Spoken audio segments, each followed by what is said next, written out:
இன்றைக்கு நாம் தியானிக்க இருக்கிற வசனம் ஏசாயா 33ஆம் அதிகாரம் 6வது வசனம். பூரண ரட்சிப்பும் ஞானமும் அறிவும் உன் காலங்களுடைய உறுதியாயிருக்கும், கர்த்தருக்கு பயப்படுதலே அதன் பொக்கிஷம்.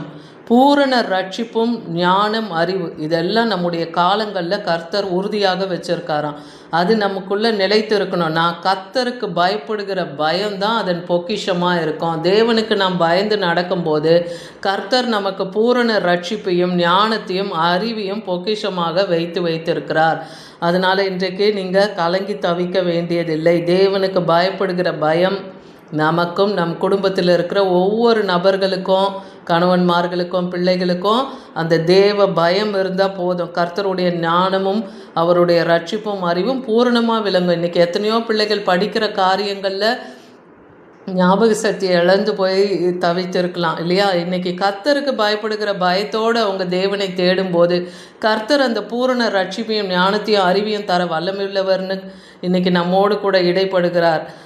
சங்கீதம் 112ஆம் அதிகாரம் 1-3 வசனம் வரைக்கும் நீங்கள் வாசித்து பாருங்கள். இது என்ன சொல்லப்பட்டிருக்கு? கர்த்தருக்கு பயந்து அவருடைய கட்டளைகளின்படி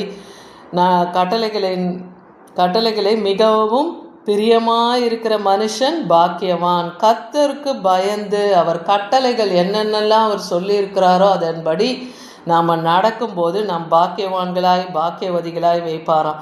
நம்முடைய சந்ததியும் இந்த பூமியிலே பலத்து இருக்கும். செம்மையானவர்களுடைய வம்சம் ஆசிர்வதிக்கப்படும். உத்தமர்கள், நீதிமான்கள், செம்மையானவர்கள் அவர்களுடைய வம்சம் இந்த பூமியில் ஆசிர்வதிக்கப்படும். கர்த்தருடைய ஆஸ்தியும் ஐஸ்வர்யமும் அவனுடைய வீட்டிலே நிலைத்திருக்குமா. அவருடைய நீதி என்றென்றைக்கும் அந்த குடும்பத்தில் இருக்கும்னு சொல்கிறார். அப்போ தேவனுக்கு பயப்படுகிற பயம், கர்த்தருடைய கட்டளைகளையும் கற்பனைகளையும் நம்ம கை கொண்டு அதில் பிரியமாக நம்ம நடக்கும்போதும் நம்முடைய சந்ததியை இந்த பூமியிலே தேவன் ஆசிர்வதித்து வைப்பார். அதே போல் ஆஸ்தியும் ஐஸ்வர்யமும் நம்முடைய கூடாரத்திலே தங்கும்படியாக செய்வேன்னு சொல்கிறார். 1 தீமோத்தேயு 4ஆம் அதிகாரம் 8ஆம் வசனம் சொல்லுது, சரீர முயற்சி அற்ப பிரயோஜனம் உள்ளது. நம்ம நம்முடைய சுய பலத்தின் மேல் சார்ந்து நம்முடைய சரீர பலத்தில் எல்லாவற்றையும் செய்து முடிக்கலான்னு நம்ம நினச்சோம்னா அது அற்ப பிரயோஜனம் உள்ளதுன்னு சொல்கிறார். ஏன்னா கர்த்தருடைய பிள்ளைகளாகிய நாம், ஆவிக்குரிய இஸ்ரவேலராகிய நாம் இன்றைக்கி நம்முடைய சுய பலத்தின் மேல் சாராமல் கர்த்தரை பற்றுகிற பயம், கர்த்தர் மேலே தான் நம்ம பற்றுதலாக இருக்கணும் இல்லையா? நாசியில் சுவாசமுள்ள மனுஷனை நம்புவதை பார்க்கிலும் கர்த்தர் பேரிலே பற்றுதலாக இருப்பது தான் நலம் என்றே வேத வசனம் சொல்லுது. அப்போ சரீர முயற்சி அற்ப பிரயோஜனம். தேவ பக்தியானது இந்த ஜீவனுக்கும் இதுக்கு பின்வரும் ஜீவனுக்கும் வாக்குத்தத்தம் உள்ளதாகையால் எல்லாவற்றிலும் பிரயோஜனம் உள்ளதாக இருக்குது. அப்போ தேவ பக்தி வேணும்.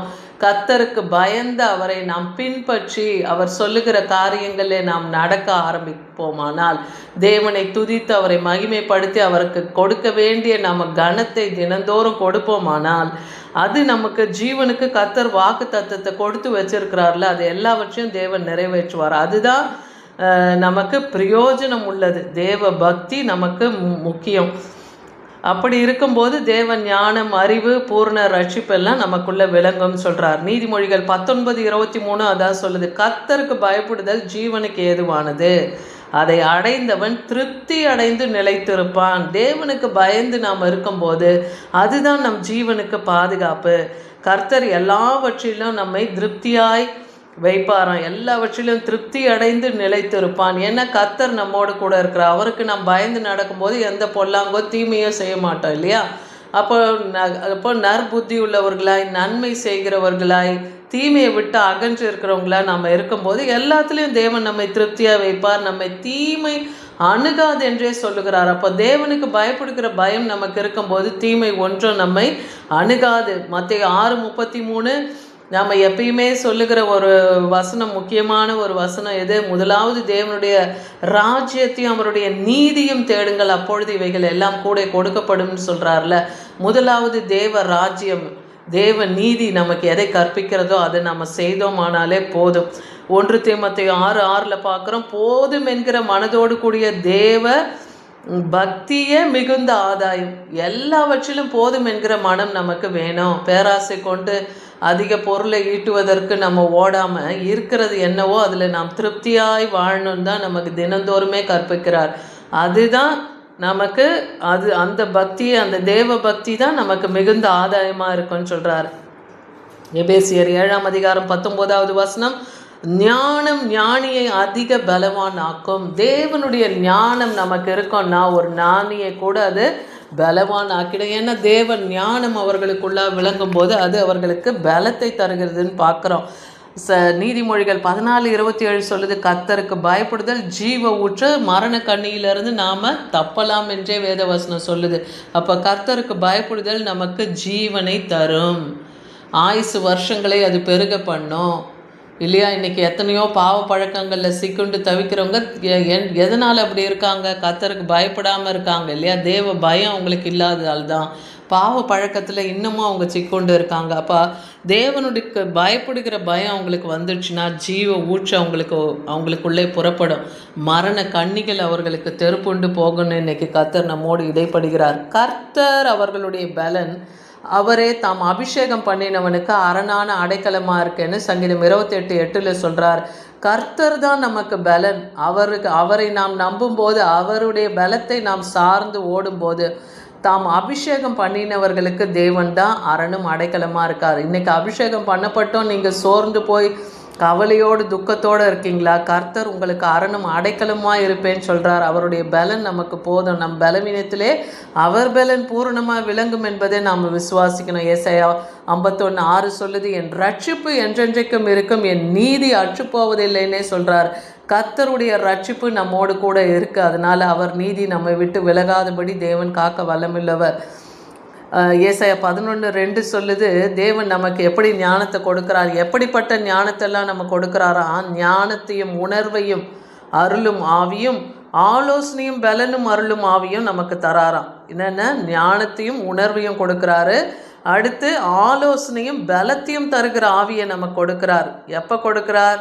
கர்த்தருக்கு பயப்படுகிற பயத்தை அருளும் ஆவியும் ஆகிய கர்த்தருடைய ஆவியானவர் அவர்கள் மேல் தங்கி இருப்பார். கர்த்தருடைய ஆவி எங்கேயோ அங்கே விடுதலை உண்டுன்னு இருக்குல்ல. தேவ பயம், கர்த்தருக்கு நாம் பயந்து நடக்கும்போது கர்த்தர் நமக்கு அவருடைய பரிசுத்த ஆவியினை நம் மேலே தங்க பண்ணுகிறார்.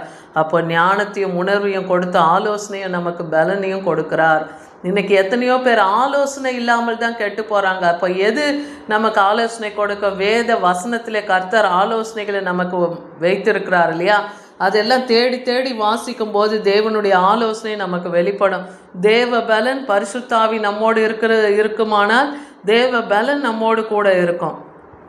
அத்தகைய ஆவிகளை தேவன் நமக்கு அருள் இருக்கிறார்.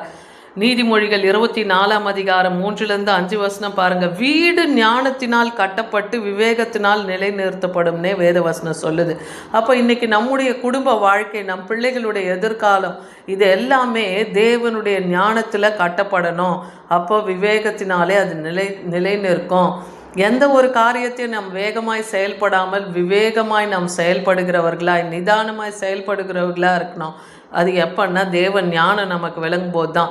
அப்போ தேவன் ஞானம் நம் வீட்டை நிரப்பி இருக்குன்னா அவருடைய அறிவினாலே அறைகளிலே அருமையான இனிமையான சகல விதமான பொருட்களினாலும் நம் வீடு நிறைந்து இருக்குமா பாருங்க. அப்போ இன்னைக்கு கர்த்தருடைய ஞானம் விளங்குச்சுன்னா நம்ம வீட்டையும் தேவன் பரிபூர்ணத்தினாலே இனிமையான பொருட்களினாலே தேவன் நிறைக்க வல்லமுள்ளவர். ஞானம் உள்ளவன் பலம் உள்ளவன், அறிவுள்ளவன் தன் வல்லமையை அதிகரிக்க பண்ணுகிறான்னே வேதவசனம் சொல்லுது. அப்போ ஞானம் இருந்தால் அவனுக்கு பலத்தையும் கர்த்தர் தராரு. அறிவுள்ளவனுக்கு அவருடைய வல்லமையை அதிகரிக்க பண்ணுகிறார். இன்றைக்கி தேவன் ஞானத்தை உங்கள் பிள்ளைகளுக்கு கேளுங்க. உங்கள் குடும்பத்தில் இருக்கிற ஒவ்வொருவரும் யார் யார் ஞானத்தில் குறைவுபட்டிருக்கிறாங்களோ அவங்களுக்கு தேவனுடைய ஞானம் விளங்கும்படியாக கேளுங்க. கேட்கிறவன் எவனும் பெற்றுக்கொள்ளுகிறான் என்று வேதவசனம் சொல்லுது. ஏன்னா ஞானம் கேடகம், திரவியமும் கேடகம். ஒரு மனுஷனுக்கு எது கேடகமா?